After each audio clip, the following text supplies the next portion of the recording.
자, 이제 퇴직급여 충당금 조정 명세서 보도록 할게요.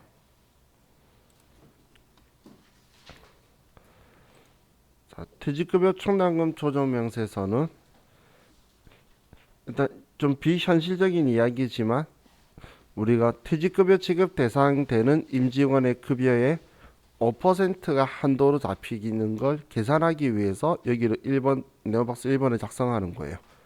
제가 비현실적이라 말한 건 우리 추계액의 0%하고 우리 퇴직급여 지급 대상 임직원의 5% 중에 작은 게 한도라서 추계액이 0%가 이미 걸려버려 있죠. 그래서 5%가 비현실적이라고 제가 표현했지만 그래도 짝성은 다 잡아줘야 되는 거기 때문에 그럼 퇴직급여 지급 대상되는 임직원 급여를 총액을 내기 위해서 일단 우리 장부상에 지금 퇴직급여 지급 대상 급여라고 말하는 게 급상여를 말하는 거죠.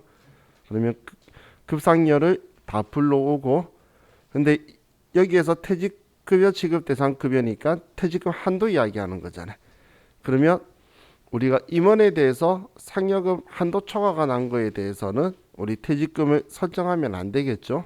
그렇기 때문에 여기 금액에서 그냥 빼버릴 거예요.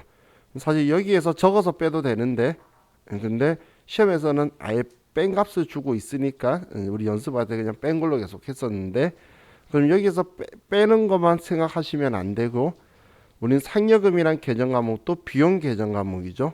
근데 그 비용으로도 인정 안 하겠다는 거예요. 그래서 송금불산입 그리고 그 상여금 가져간 사람이 우리 임원이겠죠. 그래서 임원에 대한 상여로 처분을 할 거라는 거예요. 근데 그 취지 중에 한 개가 퇴직금으로 가는 것보다 상여금으로 가는 게 소득세가 훨씬 더 높아요. 퇴직금이 소득세가 낮아요. 그래서 퇴직금 쪽으로 보내려는 성향이 커서 소득세법상 지금 우리 법인세법이고 소득세법상의 퇴직금 한도 계산은 최근 1년 거 가지고 안 하고 3년 걸 가지고 해요.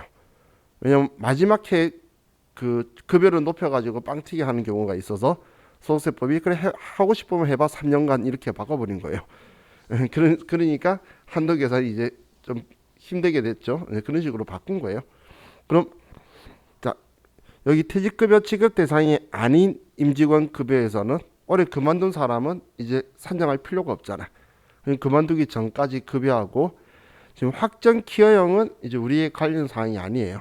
그래서 기여형 그 가입자의 직원들 것도 뺄 거고 그리고 1년 미만 근속자의 퇴직급여 지급 규정이 없는 경우에 1년 미만 근속자 급여 만약에 1년 미만 근속자의 퇴직급여 지급 규정이 있다면 여기에 쓰면 안 되는 거예요.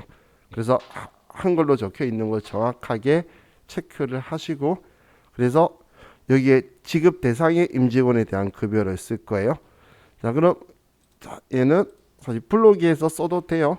블로기에서 써도 되는데 순서가 문제랑 틀리게 나와서 항상 문제에서는 판관비를 먼저 주더라고.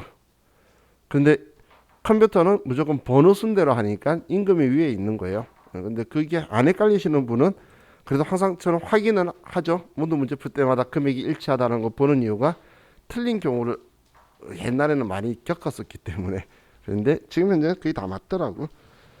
그럼 얘는 20명 그리고 4명에 3,200 그리고 얘는 상관없고 얘가 5명 저처럼 이렇게 버퍼링 걸릴까봐 그냥 쓰는 게 편하다는 거예요. 같이 줄 맞출 때 괜히 시간 걸리잖아, 그죠? 그래서 저는 그냥 일반적으로 주로 썼어요. 자, 그리고 이제 추계액에 대해서 쓰는 거는 얘는 보험수리적 추계. 얘는 그냥 회사가 여기 추계 명세서에서 작성이 된다면 나오는 추계. 그죠? 그럼 얘는 제가 무조건 준다는 말 의미 이해가시죠? 문제서 우리가 이 계산하는 게 문제가 아니기 때문에 줄 거고 얘는 주면 쓰면 되고 안 주면 안 써도 되고 이런 수는 사실 큰 의미가 없어요. 그래서 주면 쓰고 안 주면 안 쓰는 거예요. 우리 문제에서는 퇴근 추계액이 21명에 1억 9,800이라는 거고 서식에 대놓고 적혀 있죠. 이 두 개 중에서 큰 금액이 세법이 생각하는 추계액으로 본다고.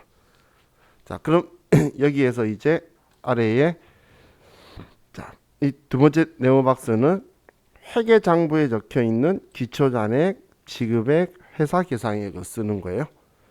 그럼 회계장부에 적혀 있는 거기 때문에 문제서 주면 문제에서 주는 거 쓸 거고, 안 주면 장부에 적혀 있는 거 쓰게 되겠죠. 그럼 그때 제가 이야기했을 때 삼지창이라고 이야기하면서 예, 예, 예 이렇게 위치에 금액이 들어갈 거다. 퇴직급여 총당부채 생각하시면 돼요. 기초는 기초라는 거 알 거니까 올해 설정해야 증가할 거잖아. 퇴직급여 총당부채가. 그래서 회사 계상액이 우리 설정한 거고, 그리고 우린 퇴직금 지급하면 지급한 만큼 퇴직급여 총당부채 끌어쓰죠. 그래서 감소한 게 들어오게 될 거예요. 그럼 여기 기말 잔액은 어디다 쓰죠?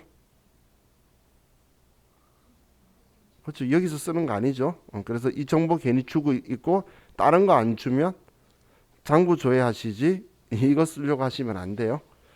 자, 그럼 그 정보를 가지고 1억 3,600 그리고 지급액이 2,400 회사 계상액이 4,620만 원이 있어요.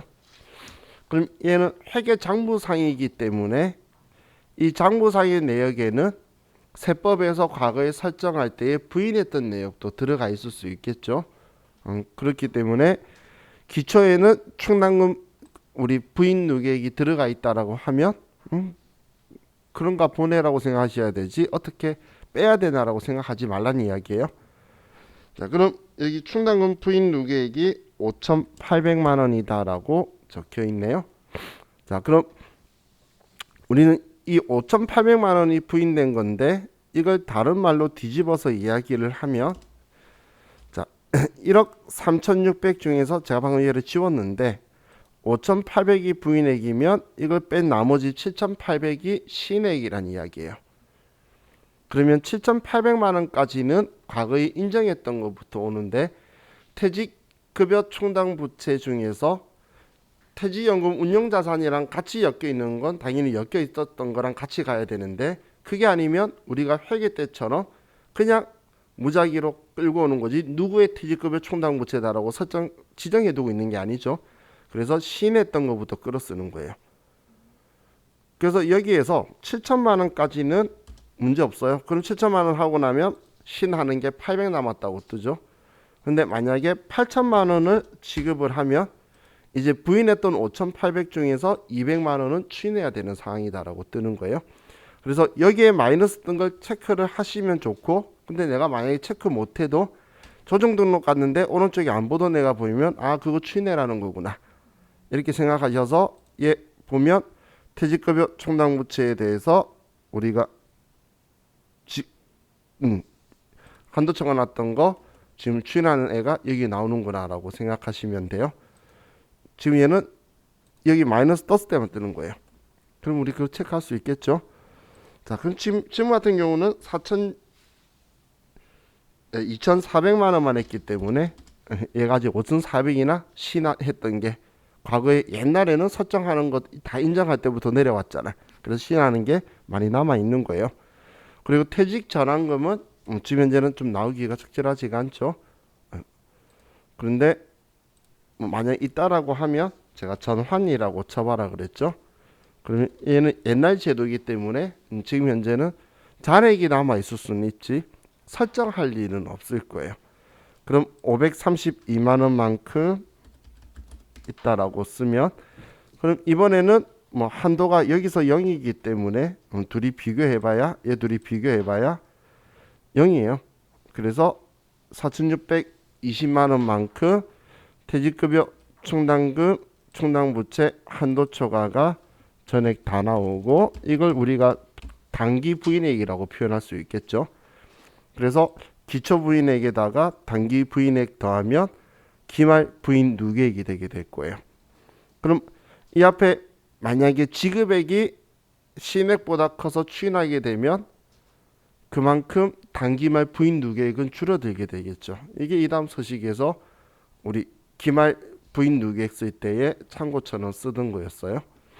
자, 그럼 이제 얘 작성이 끝나면 이제 퇴직연금 부담금 조정명세서에 가서 자 우리 교재 457페이지 자, 시험 문제에서 퇴직급여 충당 부채를 설정한 적이 없대. 그러면 얘는 신경 안 써도 되는 거예요. 얘 둘이는 퇴직연금 충당 부채를 설정하지 않는데 그거는 나하고 상관없어요. 여기하고는. 그래서 한국말 잘 봐야 돼요. 하지만 퇴직급여 추계액 근처야 퇴직연금 운영자산으로 설정하는 한도가 계산되기 때문에 추계액은 무조건 써줘야 되는 거예요. 그럼 이 추계액은 세법이 생각하는 추계액이니까 이 앞서 시기에서 우리 근로자 퇴직급여 보장법에 의한 추계액하고 우리 급여 계산에 의한 추계액하고 이 두 개 중에 큰 금액. 그럼 1억 9,800만 원이 이 앞에 썼던 거죠. 그죠? 얘는 문제가 이상하게 앞에서 줬었어야지. 여기서 줬는데 근데 이 두 개 중에 큰 금액 어떻게든 쓰게 될 거고 그럼 아무 말이 없으면 설정하는 거예요. 아무 말이 없는데 퇴직급여 충당부채 기말잔액이나 부인 누계액을 안 주면 얘는 주겠지. 하지만 얘는 안 주면 장부조회를 하는 거예요. 그럼 장부조회를 해서 1억 5,820만 원이라는 거 확인해서 1억 5,820만 원이다라고 써주는 거고 단기말 부인 누계액은 우리가 지금 이 금액 중에 얼마만큼 부인하고 있다라는 이야기죠. 그러면 값을 주면 쓰면 되는데 기초부터 주면은 이제 우리가 더하고 빼고를 해서 금액을 산정할 거예요. 그럼 얘는 1억 420만 원이 단기말 부인 누계액이 되는 거고 자, 1번, 2번 쓸 때에 위에 1번은 회계장부상 아래는 세법장부상 이렇게 보시면 돼요. 그럼 회계장부상의 퇴직연금 운영자산에 대한 정보를 여기에다가 쓰게 되는 거고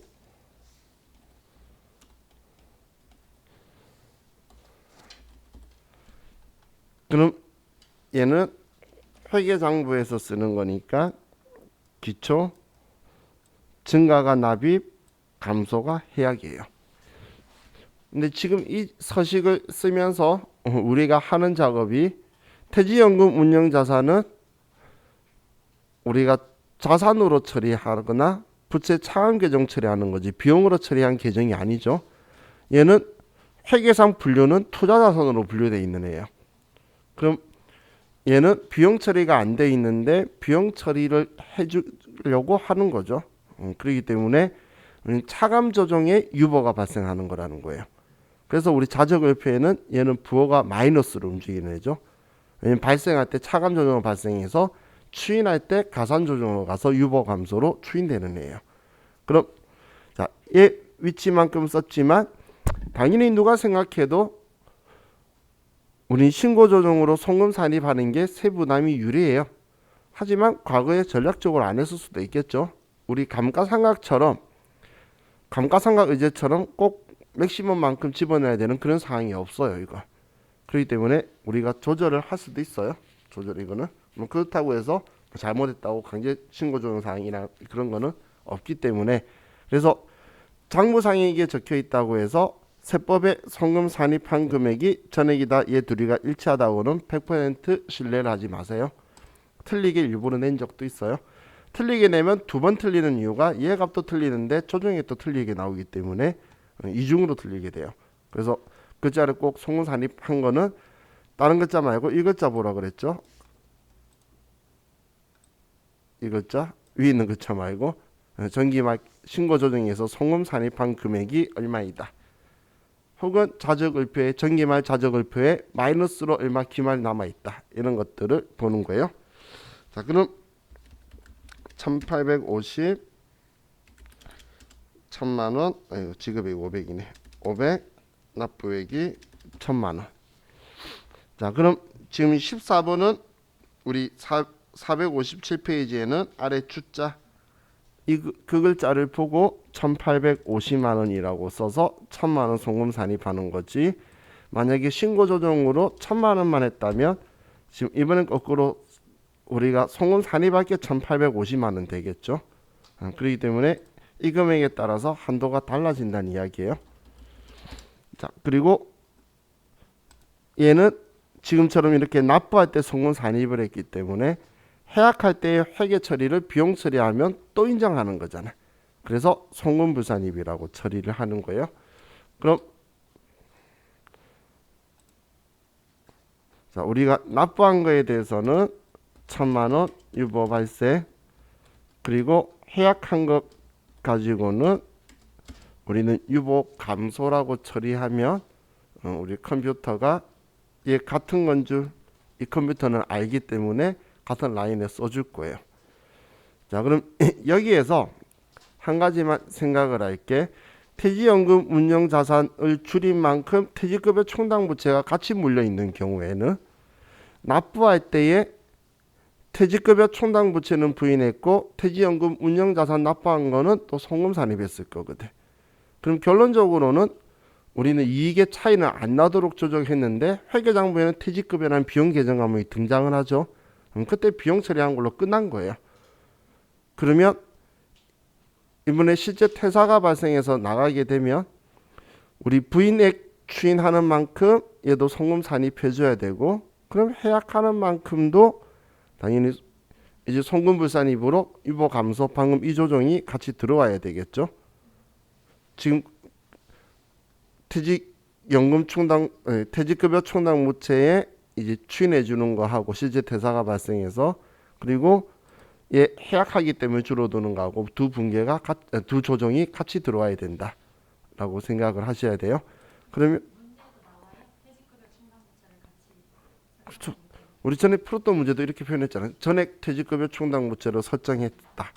그리고 해약하는 분계 보여줄 때 퇴직급여 충당부채 차변에 있는 거 하고 대변에 퇴직연금 운영자산 있는 거 금액 봤을 때 퇴직연금 운영자산 금액 있는 것만큼만 같이 추인해서 빼는 거예요. 왜냐면 걔가 납부할 때 같이 부인했던 거거든. 납부할 때 퇴직급여 충당부채를 부인한 금액이니까 걔는 같이 대응해서, 그거는 옛날 거 신했던 것부터 빼는 게 아니고 부인했던 거 같이 맞춰가지고 조정해 줘야 되기 때문에 그런 조정이 나온다라고 보시면 돼요. 자, 이건 이 부분 말고는 특별하게 고민할 만한 건 없죠. 자, 이렇게 하면 이제 얘는 끝났고 자, 462페이지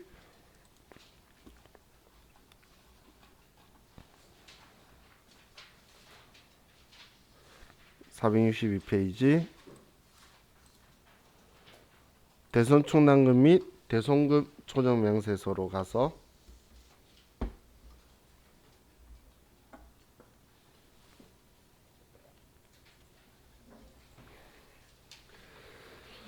자, 일단 네모박스 1번은 회계장부상에 대손 처리한 거는 전부 다 쓰는 거고, 뭐 소멸시효 완성 뭐 이런 글자 있는데 송금 산입할 예정이래. 그러면 회계 처리 안 했다는 이야기잖아.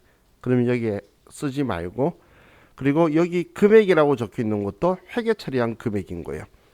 100만 원이 대손 당했대. 비만기로 1,000원 빼고 처리했대. 그러면 99만 9천 원이 회계 처리한 금액인 거죠.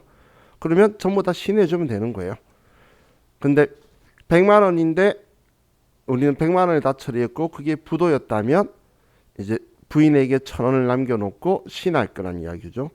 그럼 여기에서 먼저 뭐 시인한다 부인한다도 당연히 판단해야 되는 건데 여기에서 어떤 계정 과목으로 상계하면서 처리했다라는 말이 문제 없다면 무조건 원장 조회를 해보라는 거예요.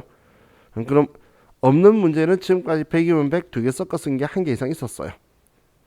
아니면 이제 대손 충당금 처리했다라고 적혀 있을 거니까, 그럼 두 개가 동시에 해야 되는데 1,000원 비만 기록된다면 단기 비용 계상액에서 1,000원을 뺄 거예요. 자, 그럼 여기에서는 장부에 있던 거 쓰고 나서 자, 지금 두 번째 채권 잔액 쓰는 거는 이제 올해 우리가 대손 충당금을 설정할 건데 법인세법이 생각하는 대손 충당금 설정할 채권 잔액을 구하기 위해서 처리하는 거예요. 지금 여기에서 올해 대손 처리한 거 인정의 안에는 1번에서 한 거고, 2번은 올해 기말에 대손 충당금 설정할 채권이 알아야 대손 충당금 한도를 잡아줄 거잖아요. 그럼 장부상의 대손 충당금 설정 채권의 기말 잔액, 올해 거 계산할 거니까, 그럼 여기에서 과거에 우리가 부인했는데 아직까지 요건을 충족하지 못한 것들 있죠. 그럼 과거에 가산 조정했다는 건 빼지 말란 이야기인 거예요.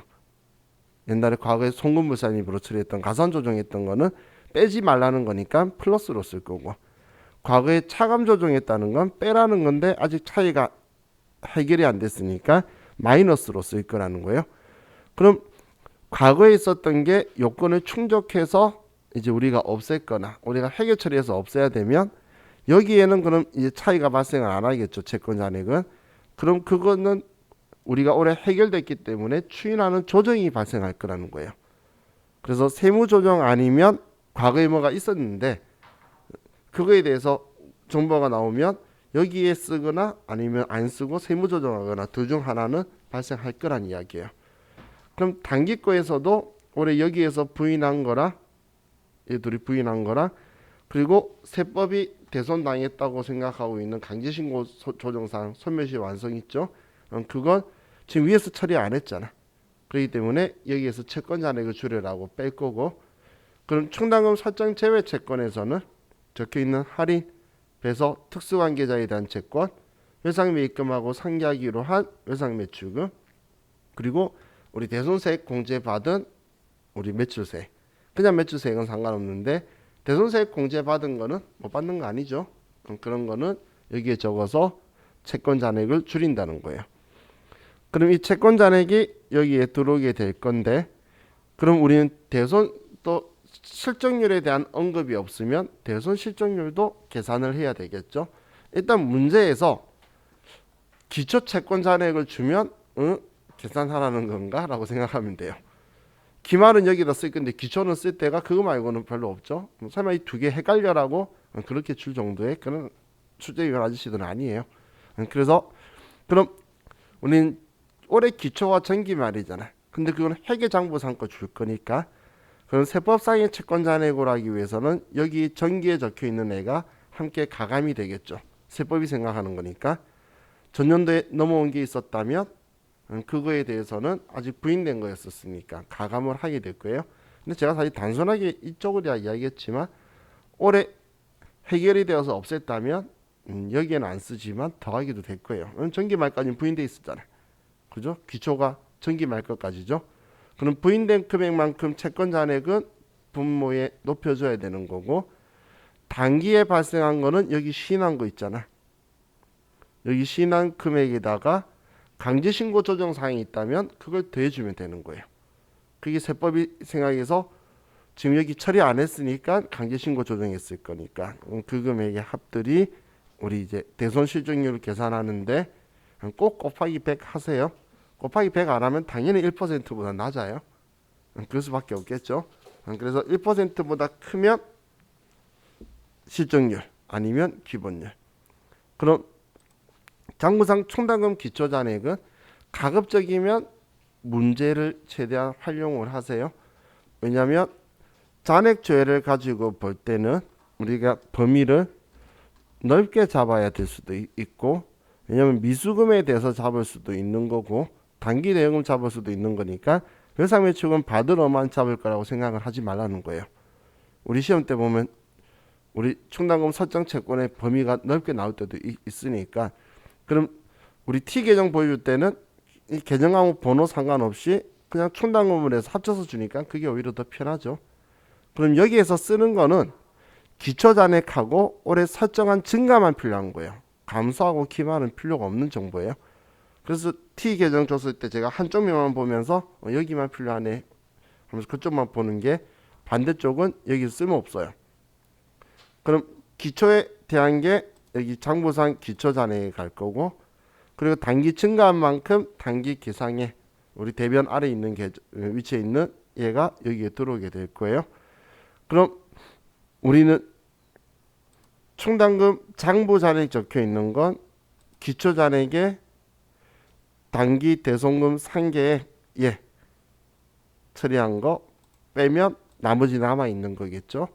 그래서 8번에서 11번 빼면 12번 들어오는 거고, 여기에 우리 과거의 기초잔액 중에서 부인한 거 있으면 추인하도록 여기에 값이 나올 거예요. 그럼 이제 여기에 대해서 입력할 게 전부 다 끝이 나죠. 그럼 우리가 부인했던 거에 대해서는 원칙적으로 무조건 특별하게 이상하게 한 번에 하라는 글이 있지 않는 이상, 아직까지 글이 이상한 적은 없어요. 그러면 각각 하시는 거예요. 각각. 이상한 건 우리 책이었죠. 한 방에 했죠. 근데 각각 해야 되는 거기 때문에 추인하는 지점이 틀리잖아요. 그럼 여기는 일단 온통 유보 천국이에요. 그죠? 부인이 또 유보, 뭐 비만 기록도 유보, 한도 초과도 유보, 전기 한도 초과는 유보 감소 이렇게 써주면 되죠. 그래서 그렇게 얘를 작성을 하면 돼요. 생각해보니까 나 안 쓰고 하고 있어. 자, 그럼 얘를 써보면 얘는 부도 6개월 경과 60만 원이고 60만 원 경과됐고 대손 충당금하고 상기했다고 적혀 있으니까 59만 9천 원에 1,000원. 다음 9월 10일 날에는 외상 매출금, 매출채권, 소멸시효 완성이 262만 원. 얘도 대손 충당금. 다음 9월 25일 받을 매출채권 부도 6개월 미경과 금액 60만 원. 얘는 전액 부인. 내년 되면 얘도 59만 9천 원만 추인되겠죠. 자, 그럼 이제 채권 잔액에서는 얘도 좀 가급적이면 보고 그냥 쓰라고 하는데 블로기에서 안 쓰는 거 지우는 사람도 있어요. 지금 여기 외상매출금 받으러 오면 산다라고 했으니까 얘 지우고 얘 지우고. 지금 이거 보면 금액 틀리죠? 지금 문제 보면 그죠? 그래서 제가 유추한 결과는 얘는 블록인 거야. 다만지 그림 얘는 블록이 있기 때문에 그 값이 들어가 있는 거예요. 그죠? 근데 일반적으로 시험에서는 당연히 일치해요. 뭐 다른 이유 때문에 차이가 난 게 아니고 그냥 이걸 우리 옛날 책 보면 이 숫자 적혀 있어요. 이 숫자가 옛날 책은 숫자 적혀 있는데 어디서 이 숫자가 갑자기 띵하고 잘못 쓴 거예요. 자, 그럼 부가가치세하고 할인어음은 대손충당금 설정 제외죠. 이번에 그냥 이 숫자로 해볼게요. 전에는 다른 숫자로 했었으니까. 그럼 얘는 문제 없고 얘만 1,000만 원 할인이니까 빼고. 그럼 여기에서 자 우리는 이제 대손 실적률을 계산을 할 건데, 그럼 대손 실적률은 지금 여기에 기초 잔액을 안 알려주죠. 그럼 기초 잔액이 얘 두 개 처리할 거니까 여기 둘이 그럼 5억 3,900 분의 단기 신액은 얘 그죠? 얘를 두고 계산을 하면 신액이 나오게 되겠네요. 그럼 대손 실적률 하면 그때 1%가 안 됐죠. 그러면 1%로 갈 거고, 장부상 기초잔액도 우리 책에 있으니까 539만 원, 그리고 단기 송금 계상액 284만 2,340원. 그럼 충당금 장부잔액은 157만 원.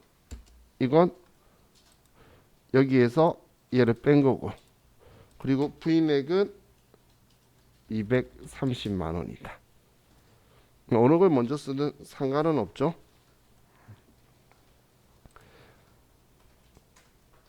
자, 그럼 이제 조정 등록 가서 충당금 부인액이 있는데 비만 기록이 1,000원 유보 발생, 송금 불산입 비만 기록 유보고, 대송금 부인액 60만 원의 유보 발생, 대손 충당금 한도 초과 유보 발생, 정기 대손 충당금 한도 초과 유보 감소.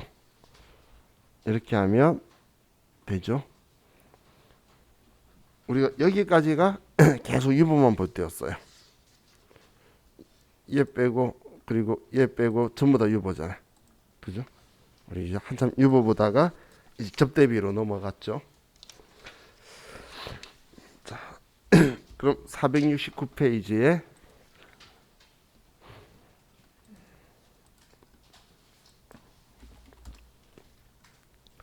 자, 접대비 조정 명세서를 봤는데, 자, 접대비 조정 명세서는 일단 시작은 불러오기를 해놓고 보라 그랬어요. 그럼 여기에 합계 들어올 금액은 기업 회계 기준상 금액인 거예요. 자, 그러면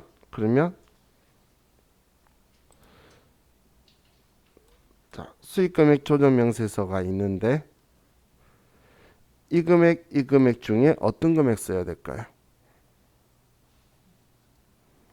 그렇지. 결산서상 수익금액 얘를 써야 되겠죠. 이해가시죠?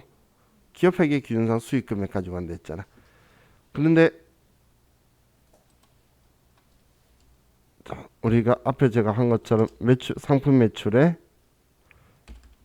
1억이 있었는데 매출 할인을 처리를 안 해서 1,000만 원을 뺀 거예요. 자, 이렇게 적혀 있어요. 그러면 얼마 써야 될까? 그래도 이 금액 그럼 1,000만 원 빼고 17억 7,860만 원 써야겠죠. 그죠?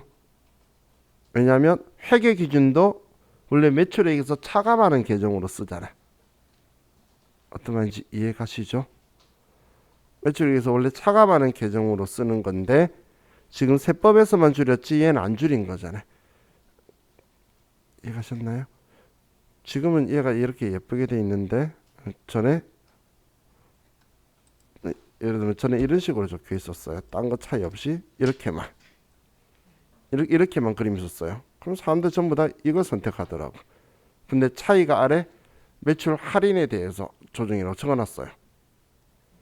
그러면 이 금액 쓰는 거잖아. 그래서 그때 시험 문제 봤을 때 저한테 들고 오면서 기업 회계 기준 쓰는 거 아니냐고, 왜 조정 수익금액 쓰냐고 나한테 따지더라고요. 그래서 저도 지금 딱 보고 왜 그랬지 하고 문제 보면 할인이네. 그랬더니 그래서요 하는 눈빛이길래 이미 시험 봤으니까 술 한잔 해라고 가라 그랬는데 그 이유는 서로 둘이가 생각이 똑같으니까 그런 일이 발생한 거예요.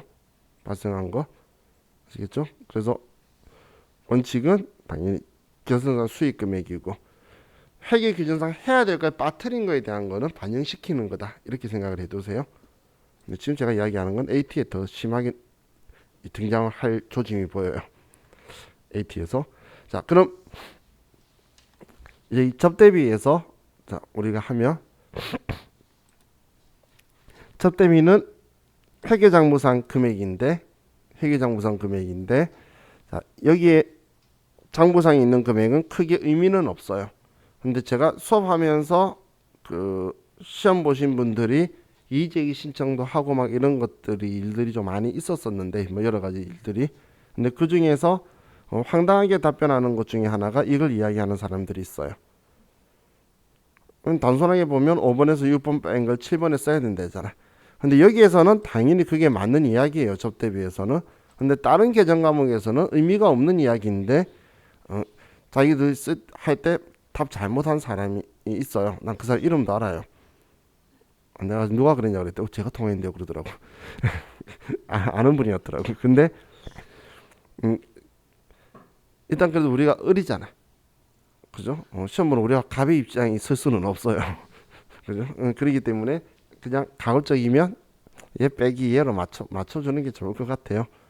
그죠? 근데 저는 적어준 숫자를 그냥 다 쓰는 스타일인데 그런 말 없으면 그냥 그에 맞춰가지고 쓰시고. 왜냐면 우리 시가로 한다고 했을 때 예를 들어 시가가 600인데 원가가 500인 거예요. 그럼 560이라고 적혀 있겠죠. 그러면 복리후생비가 예를 들어 560만 원이라고 적혀 있어요. 세법은 660으로 보잖아. 그럼 이렇게 쓰는 게 원래 맞아요. 정석이에요. 근데 걔네들은 여기 660을 원하잖아. 그러면 그냥 뭐 이거 쓴다고 해서 아무 의미 없는 거 우리 아니까 그냥 나오는 대로 여기다 써주자는 거예요. 중요한 건 여기에 660이 아니면 틀린 거예요. 여기 있는 접대비 해당 금액으로 접대비 한도 계산 들어가는 거예요. 그래서 이 금액이 우리한테는 엄청 중요한 금액이죠. 한도 계산하기 위해서. 자, 그럼 접대비 계산액 중 사적 경비라고 적혀 있는 건 사적 경비 쓰는 곳이라고 생각하기보다 법인세법에서 접대비로 보지 않는 것들을 뺀다라고 보시면 돼요. 그죠? 그러면 그것들을 빼는데 사적 경비는 당연히 귀속자한테 소득 처분할 건데 징빙이 없는 거에 대한 거는 대표이사한테 우리 소득 처분시킬 거예요. 그래서 증빙불비는 따로 조정하셔야 되지 같이 조정하시면 절대 안 돼요. 자, 이제 여러분 이 말 이해가시죠? 소득세 대납해 줄 거라고. 사적으로 쓴 거는 대납해 줄 필요가 없어요. 근데 증빙이 없는 거는 정말 그렇다고 대표자 니 잘못했어라고 말하기는 적절하지 않죠. 그러면 소득세 정리 때문에 따로따로 구분을 꼭 해야 되는 거예요. 그럼 여기에서 송금불산이 반인데 또 송금불산이 반인 게 여기 신용카드 등 미사용액 적혀있는 라인이 전부 다 송금불산이 반은 라인이죠. 그러면 지금 여기에 들어온 내용 중에서 여기에 들어가 있으면 이중으로 가산 조정한다는 거예요. 그래서 여기에 들어가 있다면 적격 증빙을 안 갖추거나 없어서 여기에 신용카드 등 미사용액이 들어가 있는 거였는데 접대비 아니라고 뺐다면 여기에서도 빼줘야 된다는 이야기예요. 하지만 여기에만 들어가 있고 여기에 안 들어가 있는 건 사실 의미가 없죠. 그냥 형식상이니까. 자, 우리 세법법전에 적혀 있어요. 자사 제품에 대해서 기준금액 적용하지 않는다라고 적혀 있어요, 규정이. 그런데 시험 문제 보면 이게 우리 회사 제품이었어요. 그럼 아래에 660이라고 이렇게 써두는 사람도 있어요. 안 쓰는 문제는 전부 다 쓰면 제가 쓰라고 할 건데 또 안 쓰는 사람도 있어요. 답을 낼 때. 근데 그거 가지고 뭐라고 하면 그 의미 없잖아요. 이런 대답하고 좀 가끔씩은 저도 전투력이 올라오는데 왜냐면 그냥 다 맞다고 해주면 오케이라고 할 건데 어떤 때는 또 딴소리를 하니까 이제 그런 건데 근데 얘는 그래서 보고 애매하면 그냥 쓰세요. 쓰다 안 쓰다 아무리 그냥 안 미치잖아요. 그죠? 그렇기 때문에 뭐 여기 쓰는 거 뭐 여기 계시면 모르는 분도 아무도 없으시니까 보고 쓰세요. 회사 가서 안 쓰면 돼요. 아시겠죠? 자, 그럼 우리 여기에서 자 지금 예금액 다 합이 기준금액 초과한 전체 기준금액 초과한 전체 접대비죠. 그렇기 때문에 여기에 들어가 있는 게 여기에 들어가 있는 거 아니에요. 그래서 자칫 잘못하면 여기 양가로가 돼 있어서 얘가 전체 합계로 오인할 수가 있는데 동그라미 16번이에요. 왜 이렇게 양가로해서 얘가 좀 특별한 애처럼 보이는데 그런 거 아니에요. 그래서 여기에 들어가 있다면 여기 들어온 거 아니에요. 따로따로 생각을 하셔야 돼요. 자, 그럼 지금 우리 교재 거 가지고 보면 자, 교재에서는 자, 특수관계인 간의 거래가 1억 2천만 원 있고 얘는 이 금액이고 자, 그리고 제적인 빚건은 다 맞았고 접대비 판관비에서 지금 기준금액 초과 접대비에 증빙이 없는 게 150만 원 있어서 뺐는데 증빙이 없다는 건 카드 안 쓰기 때문에 여기 들어와 있다는 거예요. 증빙이 없다는 카드 쓴 적이 없다는 이야기잖아요. 그래서 얘가 여기에서 무조건 150만 원이 빼서 금액을 쓰게 될 건데 그런데 대표이사가 개인적으로 쓴 350만 원은 얘는 지금 카드를 썼기 때문에 여기는 안 들어가 있다는 거예요. 그럼 여기만 들어가 있겠죠. 그럼 얘는 지금 제가 쓴 거는 전액 다 기준금액 초과했다고 해서 이렇게 쓸 수 있는 거지. 그게 아니라면 우리는 방금 이 금액 500만 원만큼 빼는 행동을 해줬겠죠. 자, 그리고 우리 광고 선전비에서 금액이 접대비로 보는 게 전부 다 6,500 중에서 500이다. 근데 이게 경조사비 중에 기준금액 넘어간 게 100만 원. 맞네? 70만 원이에요. 70만 원 중에서 40만 원은 제대로 했으니까 30만 원 얘는 송금불산이 처리하겠다 그런 거죠. 그럼 지금 여기 홀수에 있는 신용카드 미사용액 라인에 있는 얘네들이 전부 다 송금불산이 기타 사유출로 처리될 애들이에요. 그럼 조정 등록 가면 자, 여기에 사적 경비 중에 150만 원은 증빙불비, 150만 원 상여, 대표이사 사적 경비 350만 원 상여, 그리고 접대비 신용카드 미사용액 기타 사회 유출. 자, 이제 소득 처분도 같이 여러분들 보시면서 외우세요. 소득 처분도 이제 자동적으로 외워져 있죠. 그죠? 자, 그럼 지금 여기에 한도 초과가 안 나왔죠? 한도 초과는 따로 여기 들어가서 보는 행동할 필요 없어요. 제가 여기 딱 들어오는 경우는 딱 한 경우밖에 없어요. 문화접대비 적혀 있는 경우만. 혹시 여기 안 들어와 있을까봐. 근데 저격으로 넣으면 들어올 건데 시험에 나왔을 때는 거의 다 들어와요. 근데 안 들어와 있을까봐 들어와서 안 들어와 있으면 써주려고. 그 외에는 여기 이쪽에 굳이 들어와서 한도 볼 필요가 없어요. 자, 그럼 이렇게 하고 저장하면 자, 얘는 끝났고. 자, 다음 437페이지에 재고자산 평가 조정 명세서 413페이지 413페이지 재고자산 평가 조정 명세서 가서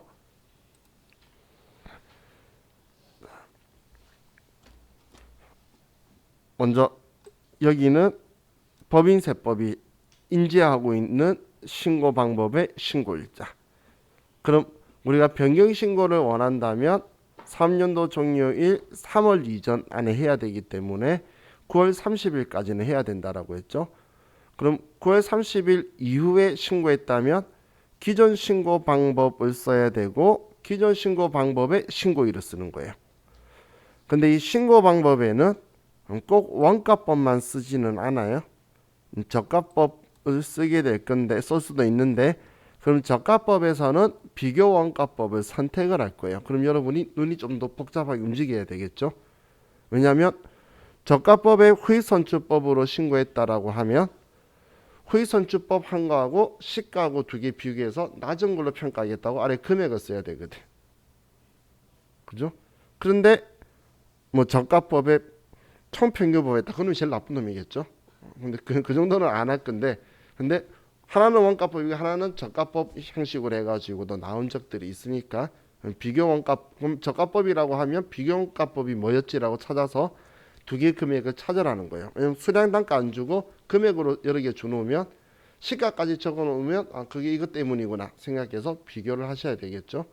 아직까지 뭐 얘를 순실현 가능가치법 현행대처 원가를 써라고 여기 두 개를 섞어 쓰고 뭐 이런 식으로 나오지는 않았지만 저가법을 쓴 적은 AT 시험에도 있었고 세무사지 시험에도 있었어요. 그렇기 때문에 최근에 한 20회 정도 안에는 안 나왔어요. 근데 그 이전에는 등장을 했었기 때문에 여러분들이 혹시 또 오랜만에 리턴하고 나오면 얘는 뭐지? 라고 당황하지 마시고 그럼 여기 적혀 있는 방법하고 시가하고 중에 낮은 걸로 평가한다라고 아래 금액을 쓰시면 돼요. 그럼 세법이 정한 것도 그 방법이니까 그 금액이 두 개 중에 낮은 금액을 쓰는 거예요. 그럼 회사도 이 두 개 중에 낮은 거 써야 되는데 안 쓰는 순간 그것도 또 임의 변경이 되는 거예요. 신고한 대로 가야지. 그죠? 그건 착오가 아니죠. 그럼 만약에 무신고를 한다면 여기도 안 쓰고 그리고 여기에는 위에 무신고를 선택할 거고 근데 무신고는 선입선출법으로 한다면 아무런 문제가 없죠.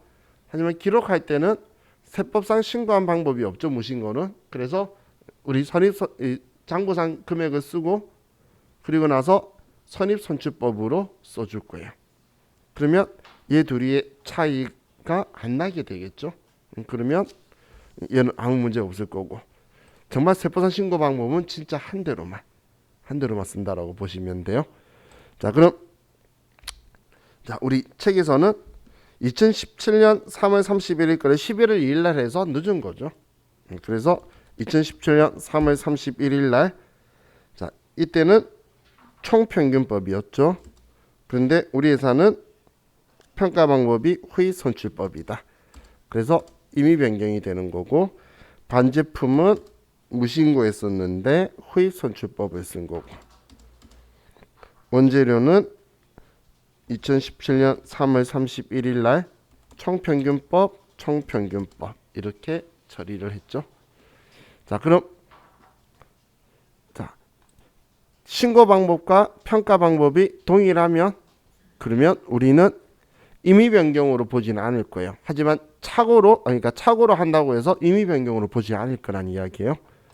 임의 변경으로 보지 않는다는 건 선입선출법하고 세법상 신고한 방법 중에 큰 방법으로 평가한다라고 하는 거를 하지 않겠다는 이야기예요. 자, 그럼 우린 제품이고 우리 얘 빼고 쓸게요. 자, 수량은 800개, 단가는 7만 원이다. 이건 회사가 쓴 거고, 그럼 세법상은 총평균법을 해야 되니까 6만 5천 원. 그럼 임의 변경에 해당하니까 선입선출법은 6만 원이다. 하지만 우리는 재고자산 평가는 자산 종류별로는 할 수 있어요. 지금도 우리 그렇게 하고 있잖아요. 제공품 따로, 제품 따로. 그런데 제품 A, B, C를 다르게 하는 건 아니라는 거예요. 근데 또 작업장별로는 할 수 있는 거예요. 같은 제품인데도 A 작업장, B 작업장은 따로따로 가능해요. 자, 그럼 또 제품이 1100개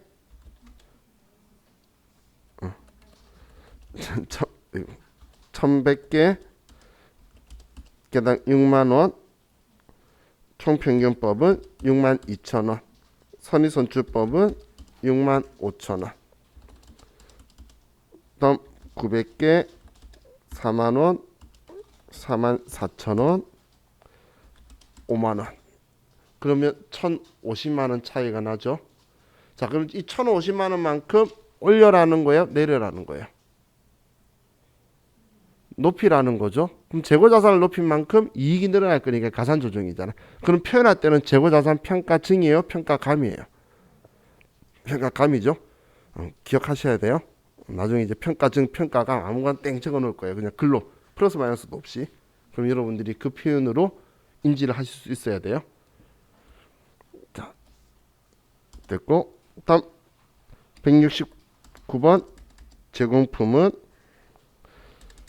8,000개인데 회사는 28,000원으로 세법상 신고한 방법은 없으니까 선입선출법으로 하면 32,000원.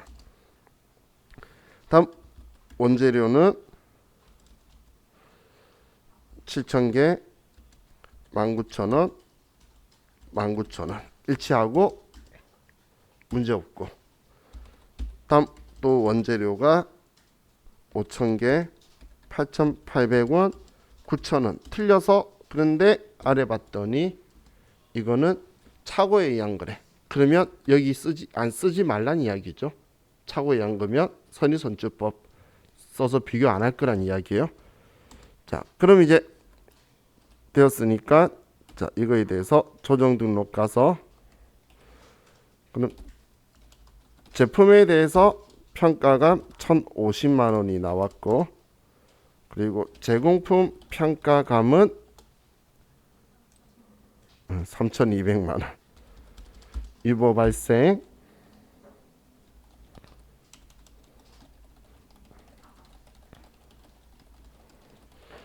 그리고 원재료 평가감 100만 원 유보 발생.